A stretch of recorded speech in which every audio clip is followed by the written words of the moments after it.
সুযোগ নাই। আপনারা মনে করবেন সবাই ঐক্যবদ্ধ হয়ে অতীতে যেমন লড়াই সংগ্রাম করে আওয়ামী শাসনের বিরুদ্ধে আপনারা রুখে দাঁড়িয়ে বিজয় ছিনিয়ে এনেছেন, আবার আপনারা ঐক্যবদ্ধ হয়ে কাঁধে কাঁধ রেখে এই দুঃশাসন ষড়যন্ত্র আওয়ামী দুঃশাসন এবং আমাদের দলের কিছু সন্ত্রাসীদের বিরুদ্ধে রুখে দাঁড়িয়ে প্রতিবাদ মুখর হয়ে আপনারা বিজয়ের পতাকা ছিনিয়ে আনবেন। যতই ষড়যন্ত্র চক্রান্ত হোক না কেন, মানুষ শান্তির পক্ষে রয়েছে, ন্যায় বিচারের পক্ষে রয়েছে।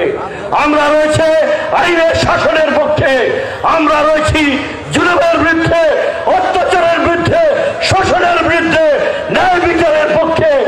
যার জমি তার ঘের, যারা অন্যায় অত্যাচার চাঁদাবাজি দখলদারিত্ব করবে তাদের বিরুদ্ধে আমাদের সংগ্রাম, আমাদের লড়াই চলবে চলবে। ওই জনাদর্শ সৈনিকেরা আত্মত্যাগ করতে জানে, জীবন বিসর্জন দিতে জানে, অন্যায়ের বিরুদ্ধে লড়াই সংগ্রাম করতে জানে। জীবন সংগ্রামে আমরা অন্যায়ের বিরুদ্ধে লড়াই করব, সত্য ন্যায় প্রতিষ্ঠার জন্য আমরা আইনের শাসনের পক্ষে থাকব, সন্ত্রাস মুক্ত জনপদ করব, দুর্নীতিমুক্ত মাদক মুক্ত একটি সন্ত্রাসের জনপদ রামপাল বাংলা আমরা উপহার দিব। এটি আমাদের শপথ এবং অঙ্গীকার। যেখানে যারা অত্যাচার নির্যাতন নিপীড়ন করবে, বিশেষ করে হিন্দু বৌদ্ধ খ্রিস্টান ভাইরা রয়েছে, সংখ্যালঘু ভাইদের তাদের বাড়ি ঘর মন্দির বসানোর আপনারা নিরাপত্তা নিশ্চিত করবেন। তারা সংখ্যালঘু, তাদের নিরাপত্তা নিশ্চিত করার দায়িত্ব আমাদের প্রতিটি নেতা কর্মী। সেটা আমরা ভারপ্রাপ্ত চেয়ারম্যানের নেতৃত্বে বিগত দিনে জুলাই আগস্টের বিপ্লবের পর আপনারা এই মহান পবিত্র দায়িত্ব পালন করেছেন এই দুইটি উপজেলায়।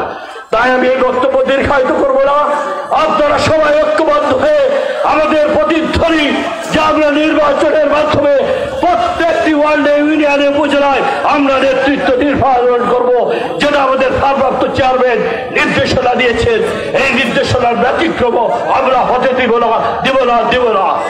এই আশাবাদ ব্যক্ত করে শহীদ যারা হয়েছে তাদের রুহের মাগফিরাত কামনা করে আগামী দিনে সন্ত্রাস মুক্ত মাদক মুক্ত জনগণের নিরাপত্তা সম্বলিত একটি জনপদ রামপাল এবং মোংলা উপজেলাকে আমরা গড়ে তুলব।